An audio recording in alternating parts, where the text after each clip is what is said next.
Okay, so this evening we'll be working on with the various domains on, of course, on instructional leadership and the other concerns that we're going to walk in or key zero in for tonight is all about the benchmarking. No? Have you heard about benchmarking? Have you gone through benchmark? No, if you talk about benchmarking, you go somewhere else. Okay, you visit another school, and it's not just another school.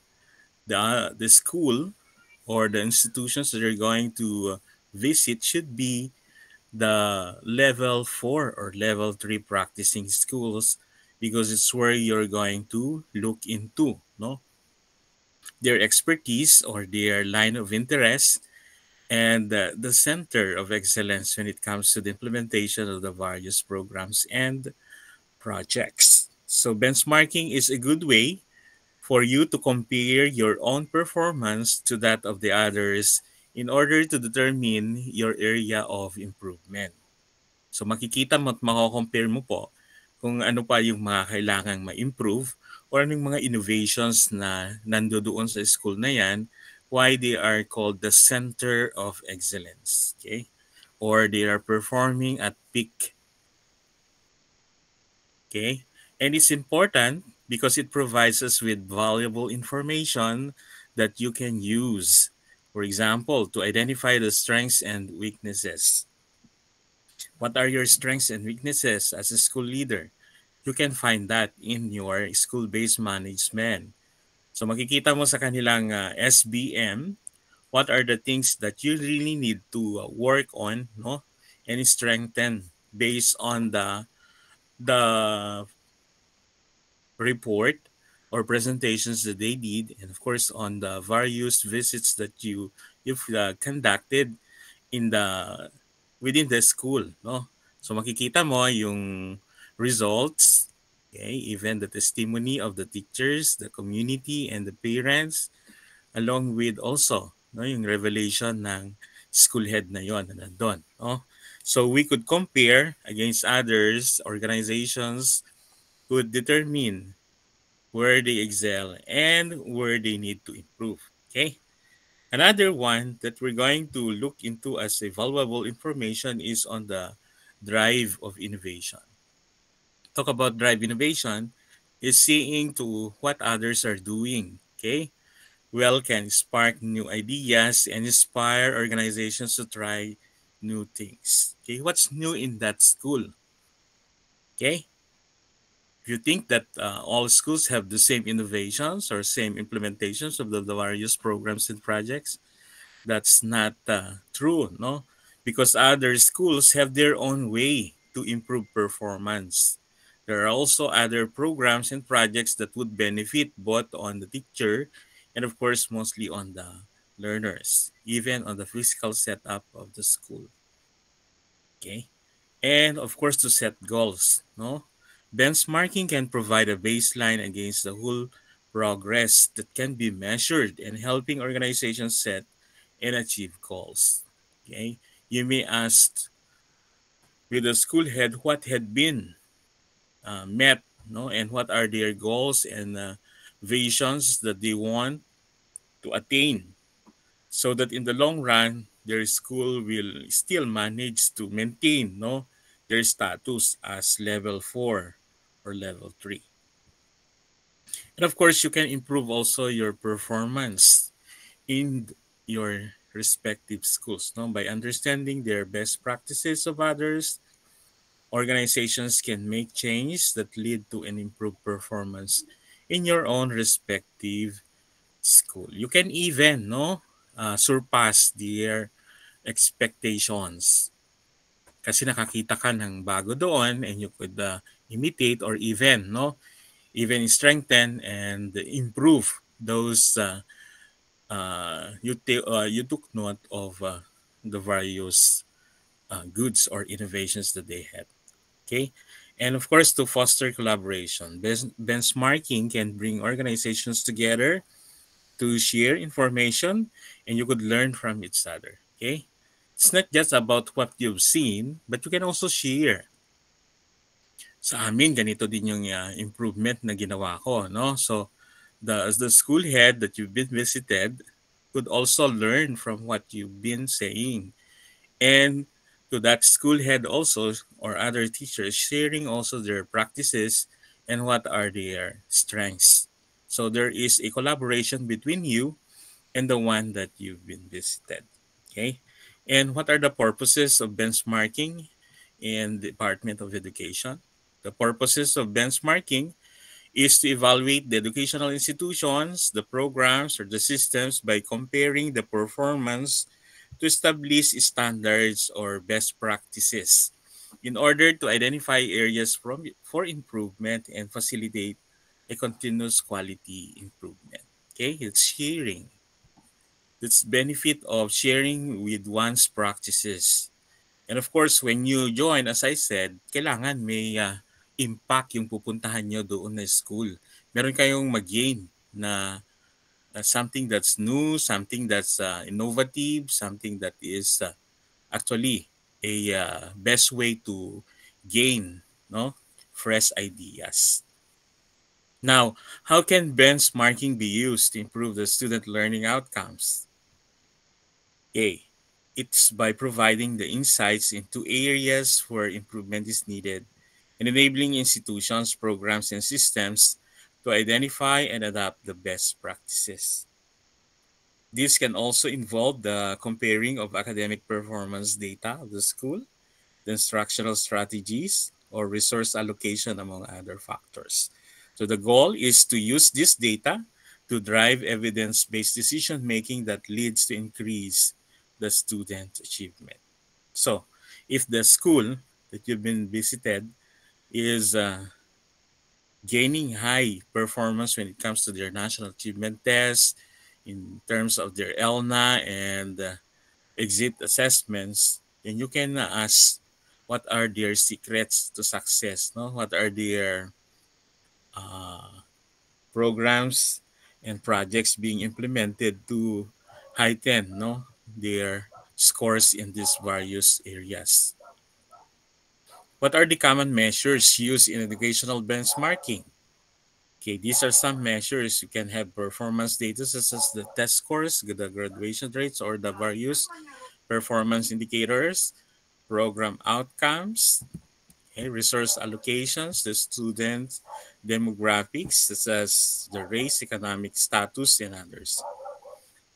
Okay, you can also ask the school climate, the instructional quality, and the technology integration that they use in that school. The specific measures used will depend on the goals and context of the benchmarking efforts. Now, how can benchmarking help identify areas for improvement in the education system? Okay. It is by providing a comparative analysis of the performance data with that of the best practices. So this can highlight their strengths and weaknesses and help educational institutions or programs or systems to prioritize areas for improvement and allocate resources more effectively. So benchmarking and also provide insights into the effectiveness of current policies and practices and inform the development of new policies and practices for better support student learning. So those are some of the areas that we can get from benchmarking in the improvement of education system. So it's by sharing again, no, of best practices, how can they able to provide a comparative data analysis of previous 3 years, okay, along with that of their best practices. So it should go a long way with performance data with that of the effective practice that they do. No? So that in the long run, when you're going to bring home all the things that you've learned with them, then you can have something to discuss with your teachers and along with the parents and of course your school governance council, what are the things also that you're going to do now, no? So how can benchmarking help your school to set track progress towards academic goals? Okay, this is the answer. It can help schools set and track the progress towards academic goals by providing a baseline of performance data and by allowing schools to compare their performance to establish standards or best practices. So this information can be used to identify areas for improvement, set achievable and realistic goals, and track progress towards those goals over time. Okay.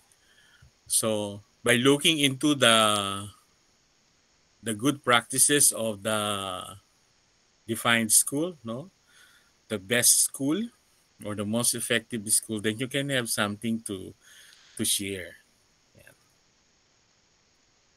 So what are the challenges of benchmarking? Here are some of the challenges. Next is on data availability and accuracy. Access to high quality data is essential for effective benchmarking, and ensuring the accuracy and reliability of the data can be a challenge. Okay. Uh, we don't know if that particular school is actually providing you an exact data that would lead them to a better standard. Baka naman hindi siya totoo, no? Just because they are agents for benchmarking and they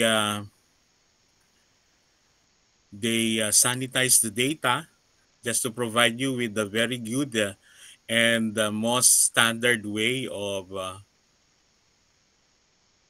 ang tawag dito, advertising their school, then hindi rin magiging effective ang benchmarking. Then we have also standardization measures. These are the various variations in way that the data is collected and reported, and which can make it difficult to compare the results across the different schools or systems. Okay. How well they treat the data in terms of collection and reporting. Were there accurate baseline or sources of this data as they shown in their reports? Okay. How well they standardize these measures. Then the resources and time. Implementing a benchmarking program requires a significant investments of resources and time. So including the staff time and funding for the data collection and analysis. Why we're talking about benchmarking is that if your school is being identified as peak performing school, then you can be an agent for benchmarking. Everybody will look into your practices, okay, in terms of your data and how well you manage, no, being at the level 3 or at the level 4. So mahirap din, no? On resistance to change, benchmarking results may reveal areas of improvement of some stakeholders may be resistant to addressing. Yan yan. So sinasabi natin kung you are prone to your own comfort, then they don't dare to change. If we suggest something new that it would be in a better way, pag sinabi natin ganon, they are reluctant to listen because what they know, that's good to them, and that's the effective practice that they could provide, no? Along way, pag sinasabi kasi natin na mas maganda sana kung ganito, medyo pumunta pa kayo sa amin. Meron pala kayong mas magandang alam. Yan. That's resistance to change at hindi natin maiiwasan yung mga ganung mga sagot, no? Then cultural and systemic barriers. Benchmarking may also reveal disparities of resources and opportunities that are rooted in systemic or cultural barriers which can be difficult to address. Okay? Yung nakagawian, yung kultura, is very difficult because you cannot manage to transfer the culture of one specific school to the culture of your own. Depende kung saang lugar ka, no? So, do what the Romans do, as they say. However, doon ka lang, titingin ka lang, you observe, and you pick something that is valuable, no? Something that could be worthy to pattern or to emulate rather than to ostracize or put a blame or kung ano-anong mga observations na nakita mo doon, no? So leave it for yourself because after all we say, iba-ibang kultura, iba-iba ang pananaw, respeto, no? Respect. Now, addressing these challenges may involve building strong partnership with schools and other stakeholders and investing in data infrastructures and developing effective communication and change management strategies. These are the things that we wanted to have in a benchmarking. No, we have a strong collaboration with other schools. Kaya nga, in your own districts, you go from one school to the other and you rate the other schools. No, pag gulayan sa paaralan, kayo-kayo rin lang ang nag-grade, di ba? So if you are 20 in your own districts, then you assess the 20 to come up with your own representative for best gulayan, best brigada, ano pa yung mga contest nyo in your district. That's benchmarking in other way, no? So what role do teachers, administrators, and policy makers play in educational benchmarking? So teachers, administrators, and policymakers play its critical role, such as the teachers they play by providing the data that is used in benchmarking, including, of course, the checklist that you're going to look into, the performance data, the feedback, no pa, the information about the school culture and climate. Because teachers do know, no, better the situation of their students or their learners along with the community. Among administrators, they are responsible for leading the benchmarking efforts and of course to drive continuous improvement. You can learn from them how they manage people, how they manage resources, how policies are being implemented in their own respective areas. No, for policymakers, these are ours. Okay, SDSS. These are our execom. Okay, higher officials. They play a critical role in shaping the policy and funding frameworks that support our educational benchmarking and in ensuring that the data is used to inform policy decisions. So they also play a role in promotion of the data to drive continuous improvement within the institutions, programs, and system levels. So each of this group, they work together to ensure that the educational benchmarking is effectively and supported, no? Of course, that leads to student learning and to drive continuous improvement within the education system. Now, let's ask what are the different types of benchmarking. Ito na, no? Several types but would include the following. First is internal benchmarking. So we compare the performance of the different departments, your various units or processes within the organization to identify areas for improvement and allocate resources more effectively. That's internal benchmarking meeting within your own respective area. So in your own school, you can have benchmarking by, okay, going into several classrooms. Okay, section 1 for grade 7 or grade 6. Then you visit with another room. You invite all the teachers to see what's the improvement made, no? So within with you, internal ang tawag doon. You can have your admin office, if you have your library, okay, you have your clinic, you have your other departments, then you do internal benchmarking with them. For competitive benchmarking, yan, meron ng pa-contest, no? It's a direct competitors in order to identify the different strengths and weaknesses to inform strategy development. As I mentioned, in your own respective districts, you conduct your search, no? Search for best in terms of performance. Okay. Mas marami ng mga pa-contest sa school rather than in the division and in the region and national, no? Lahat ata ng buwan may mga contest kayo.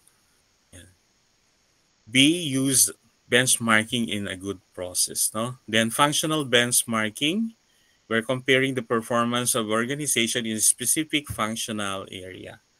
So functional means you only look for one specific field, no? or one specific information that you want to see. For example, you only look for finance, no? For kaperahan. Yan. So, how we manage our resources together, how MO is being utilized, that's functional benchmarking. Hindi kayo lalayo dyan sa specific function na titingnan ninyo. Okay? If you do operations, of course, you have a checklist or a monitoring tool or a scoring tool for operations, for marketing, or best-in-class organizations in order to identify and adopt best practices as well. Then we do industry benchmarking. We're comparing organizations at average performance of organizations in the same industry in order to identify the opportunities for improvement and measure performance against industry. Talk about in the school system, school to school benchmarking. That's the other way around, no? However, we look into a specific comparison of the same data that you're going to gather. For example, in common checklist of the schools is in terms of enrollment, no? What's the trend of enrollment in one particular school to the other? Is it increasing? Is it decreasing? Is it tawag dito yung up and down? Ano nang tawag natin doon? Yan. So we compare both the situations of each organization. Next, outcomes. Comparing the results or outcomes of an organizations in terms of products, in terms of your services and processes to assess your effectiveness and identify opportunities for improvement. Then we do also have process benchmarking, yeah, comparing the processes and procedures. This is one of the highest occurrence of benchmarking when we look into other schools, how well they implement programs and projects, how well they process achievements. Yeah. What are their procedures when it comes to facilitating activities, no? In training, yeah. How well they manage people, what are their processes when it comes to the delivery of basic resources, paper-based ba siya or paperless, ganun, no? So we benchmark against these things, facilitating. There are different steps in benchmarking, and we have 7. First, we identify the objective of going into that place. Okay, you should have all common reasons why you visit a particular school, no? Then you identify the benchmark. You already have various types, no? You collect the data through a gathering tool. Okay, one observations from the others in others' lens, no? Maring lahat kayo ay mga raters. Okay, you collect data. Then you analyze the data together. You develop recommendations based on the data that being marked. Okay, is it performing, not performing? Is it effective, not effective? Ano pa? Conducted, not conducted. So, depende dun sa mga checklist niyo. Then you can make recommendations. Then implement the changes. Track their progress over time to ensure that the benchmarking efforts are having desired impact. Okay, when you benchmark, then you go for one round and second round, no? And the continuous monitor and refinement. Okay, there are myths about benchmarking. I'll just share to you this. No, this is a whole coverage review material for all the 5 domains. China-chunk down ko lang siya into various assessments so that you can have something to work on before I'll provide you with the assessment. Okay, so we'll now proceed to assessment mock test for tonight. Okay, now we move on to the answer key for question 1. Benchmarking in education is valuable process because it allows the schools and institutions not only to measure their performance against established standard but also to Yan. Identify the gaps, adapt best practices, and allocate resources more effectively in order to improve the student learning outcomes. That's the major purpose why benchmarking in education is being implemented. Majority of you got the correct answer, no? So, naka-green lahat. Congratulations. Nakinig po kayo kanina sa atin pong discussions. Then, we go to question 2. Yan. Because 21st century schools face diverse learner needs and rapid global changes, innovation in education is considered essential as it allows to, of course, the answer should be on technology, no? Because we're working on with 21st century on rapid global changes and innovations. So the answer is C. Integrate technology-driven solutions in order to reduce equity gaps while promoting inclusive and accessible opportunities. Okay, we have green and we have red. Yeah. So don't be misled with the options. You have to focus on the keyword for the STEM. And the STEM says about 21st century, then the answer should be on technology. Okay? Next, question 3. Since educational benchmarking provides schools with measurable standards for comparison, its purpose is to help. Okay, when we compare, we look into the strength and weaknesses, of course. So the answer is A. Yan. Nalito kayo, pero marami namang green. Congratulations to those who focus on the strengths and weaknesses. Comparison. Yan. Okay, question 4. Because student achievement is the central goal of every educational reform, benchmarking is often applied so that the schools can. Okay, we have to look into student achievements means performance of the learner. Saan dyan nagsasabi about a learner? Okay, it's letter B. Meron bang learner dyan? Adopt evidence-based practices in order to strengthen the teaching quality while ensuring the improvement in learner performance. In letter A, wala po siyang learner. In B, wala din po. And in C, wala. Because the focus is on student achievement. Okay? Ganun po maghanap at maghalukay kung magkakaparehas po ang mga sagot. Next, given that continuous improvement is fundamental expectation in school leadership, benchmarking is considered valuable because it enables administrators to continuous improvement, meaning fostering collaborative dialogue among stakeholders so its shared insights can translate into sustainable and innovative reform. When we talk about continuous improvement, it is sustaining, it is improving day by day, okay? It is innovative in nature. No? Meaning nasusustain, no? Na i-implement. Kahit wala nang nagbe-benchmark, kahit wala nang nag-observe, ay nako-continuous pa rin yung mga best practices natin. No? So the answer is on D. In A, interventions, hindi na po, no? In B, we compare the program outcomes. Okay, that's not a continuous improvement.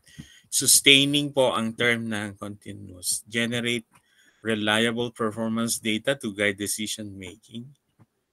Okay, medyo malayo po sa continuous improvement. D is the answer. Next. Question 6. Since DepEd educational policy development program are designed to improve quality and support learner development, one of the key purposes is Okay, how improving quality and support learner development. Asan po dyan? Is it limited training, centralized, empowerment of the schools and communities to manage and strengthen accountability and improve performance? Restrict are all negative statements. So sana green lahat to. Wow, correct ako. Congratulations. Napansin nyo agad ang correct answer. Okay? Next, because improving teacher quality is central to raising educational standards, the Teacher Professional Development Program is in order to, okay, we implement the Teacher Professional Development for opportunities for professional growth. Yeah. For professional growth, of course, and enhance their knowledge, skills, and practices. So sounds like po ang atin pong kinuha dito that it should commensurate with a training or professional development program. So B is the answer. Tingnan ko nga. Wow. All of you got it right. Next. Question 8. Since DepEd Alternative Learning System is intended to expand access to quality basic education, its primary goal is, of course, out of school youth. Letter A is the answer. All of you got it right. Next. Because the Basic Education Social Reform Agenda, or BESRA, integrates key reforms such as the K-12, the school-based management, and professional development. Its overarching aim is to, okay, implementation of a systemic initiative that raises the quality of basic education. That's the goal of K-12. Same is true with SBM and for teacher development program.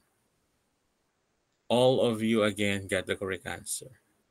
Bakit? Pasado naman pala kayo.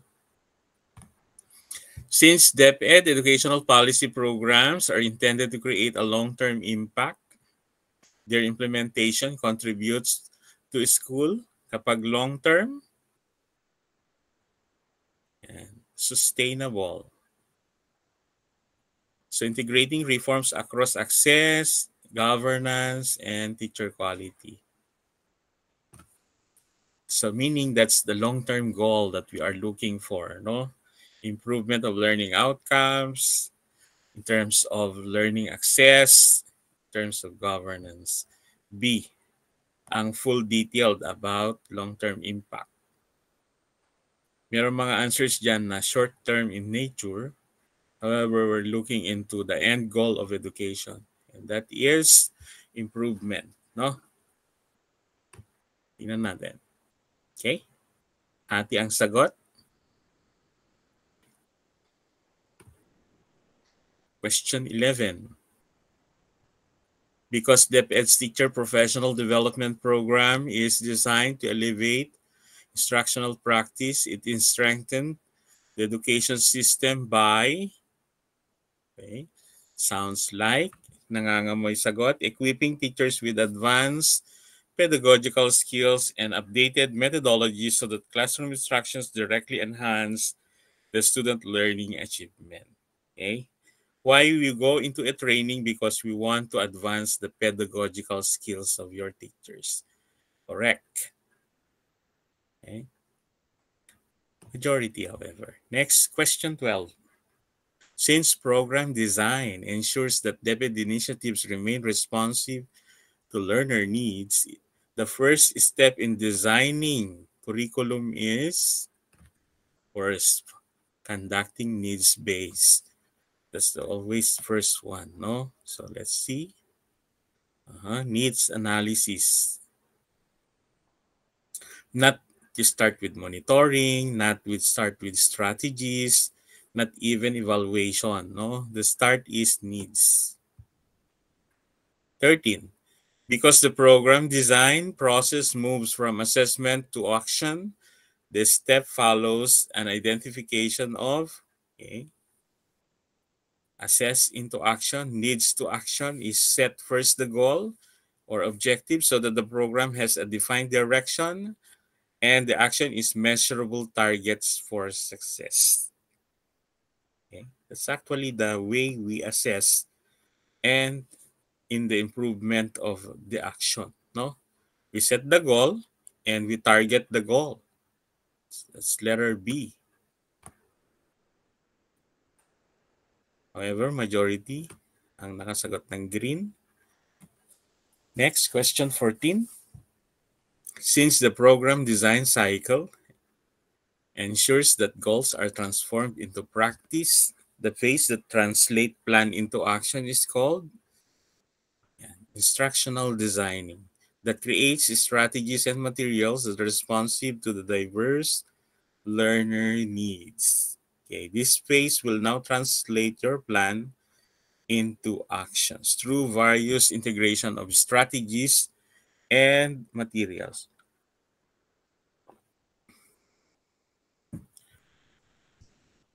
Okay, what are the different program designs that you know? No, these are some sorts of work plans, innovative work plans, or innovative lesson exemplars. These are some samples of program designs.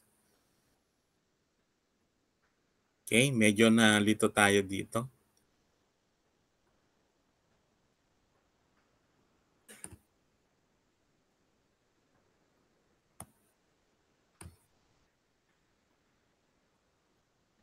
Next, because effective program design begins with understanding the context, the foundation of every DepEd initiative rests on, again, on needs assessment.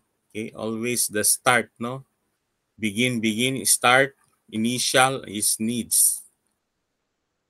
Okay, don't go away with needs based. Next, 16.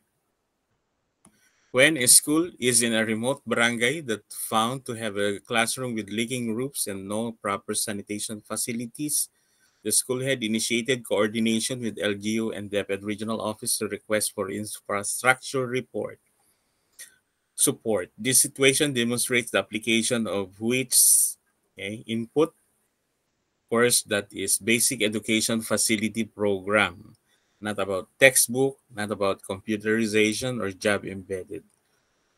Green. Okay. My school head na talaga kayo. What about if computers and internet connections ang problem? Of course, the answer is C, computerization program, as it delivers ICT packages. May isa lang naman. Next, what about if no permanent classrooms, forcing classes to held in a makeshift? Okay, good. Physical facilities, mga yan. Next. Okay. Textbooks for learners, making them difficult to complete their assignments and review lessons at home. If textbook ang problem, of course, the answer is B. Textbook and instructional material program. Okay. Question 20. During a school monitoring visit, the division ICT relying on manual grading and chalkboard presentation. So ang tawag dito ay ICT packages. So the answer is on letter C. Good, 100. 21, textbook, assistive devices, and teacher-trained handling special needs learners. Okay, so ang sagot ay special education or special needs education. What are your answers? Excuse me, sir. Yes? Hindi ba yung question is ma-fall siya sa inclusive education? Kasi yung question is grade 6 learner. So specified one learner lang siya. Then given the interventions such textbooks or any, and the question is, the stem of the question here is, so she could fully participate in class discussion. Hindi ba siya ma-fall sa inclusive education, sir? Mm-hmm. Okay, the main program is inclusive education. However, specifically, it talks about a visually impaired learner na nasa grade 6 who wanted to provide them with a braille textbook and assistive devices. So meaning the scenario here is a learner who is under a special education, no? So the support program is a part of a SNED or special needs education program. We accept inclusive, however, kung that's a bigger umbrella, no? Pag sinabing inclusive kasi ang daming concept ang inclusive education. It can be in madrasa, can be in IPED, yan. Pero in this particular scenario, it speaks about a special learner with a visual impaired. Kapag ito ang tanong, of course, you are looking into scenario that the learner is in a special needs education. No? Okay ka na, sir?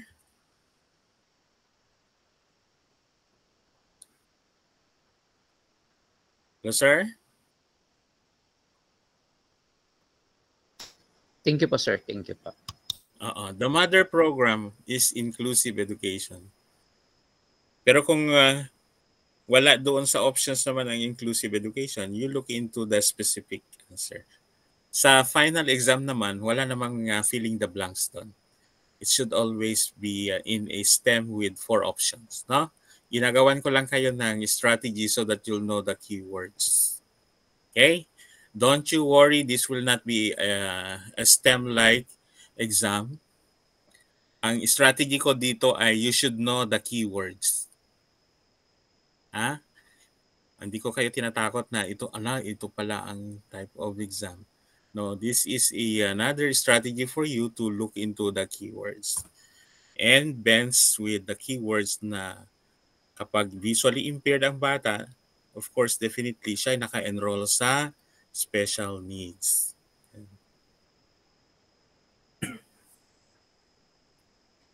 Hindi ko nakikita yung mga sagot nyo dito. Puro ba inclusive ed ang sagot nyo? Yes Hindi ka po, nagsagot sir. ng Sa akin, SNED, inclusive, sir. Inclusive din SNED, po sa SPED. akin. Ako din, sir. Inclusive din po. Sige. SNED yung sagot ko, sir. Bakit mali? Nasaan kaya? Paano nyo ni sinulat? Kasi dito, sinulat ko lahat yung possible answers. Special Needs Education, 3 points. SPED, 3 points. SNED, 3 Hindi na points. acknowledge yung system. Special Education na capital S at capital E. Lahat ng possible na pinangsulat nyo. Ang pinangsulat nyo ba ay all in capital letter? Small. All in small. Small naman to, SNED. Ang arte naman ng System. sumagot o ng check sa inyo. Okay, we go to the next. In a remote barangay, you look into the situation, no? Again, this is inclusive education. It's mother umbrella, no? In a remote barangay school with only one teacher with the pupils of grade 2, 3, and 4 taught at the same classroom. So, anong sagot dyan? Multi-grade. Multi-grade. Multi-grade program, sir. Okay. Ang problema, hindi ata in-accept na naman yung mga sagot nyo. Multi-grade education po, pero mali. Multi-grade program. Sa akin, sir, multi-grade program. May program kasi siya. Wala din. Wala din. Mali din. Multi-grade program. Ang sinulat kong answer key ay multi-grade education, multi-grade education, or MG. Kung yun ang inilagay nyo, dapat ay inaccept niya. Kasi nilagay ko lahat ang mga possible answers. Wala, May program po kasi yung sa akin, sir. Kaya hindi na-accept. Program na yung Ako po, multi-grade. sir. Ako po, sir, pinag-separate ko po. Multi, tapos grade. Separate mo yung word. Okay, Yes po, next. sir. Specific ang gusto ni computer eh. Hindi kasi siya tao. Muslim. Ito, Muslim learners in a public high school attend Arabic language. So ang sagot natin dito ay Madrasa Education Program or Madrasa in Capital, or nilagay ko pa kung may magsagot ng Alive. alive, pwedeng i-accept Alive niya sa at akin dyan. ini-lesser Ay, mali point. pa din. Yung alive ko. Mali sir yung Alive program kasi nilagay ko. Alive lang Nilagyan yun. niyo ng program. Yes Yun. sir, lahat may program sila. Ay may program.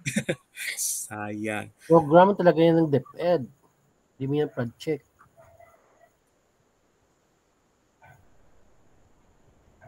Alive sagot ko, pero mali. Nasa answer key ko ang alive. Kung sinulat niyo yun, ay Oh, in-accept alive. dapat niya. Nandyan alive. Alive yung sagot ko, sir. Sayang. Next. In an upland community, teachers use the learner's mother tongue, indigenous culture, and local traditions as the springboard for teaching literacy and numeracy. The program is called iPad. By all means that you're going to put into. Kasi may numeracy. Hindi pa rin niya na kita. Merong nakasagot, si Sir Nestor, in-accept niya, IPED. Si Ma'am Maricel, anong sagot niya? Localization.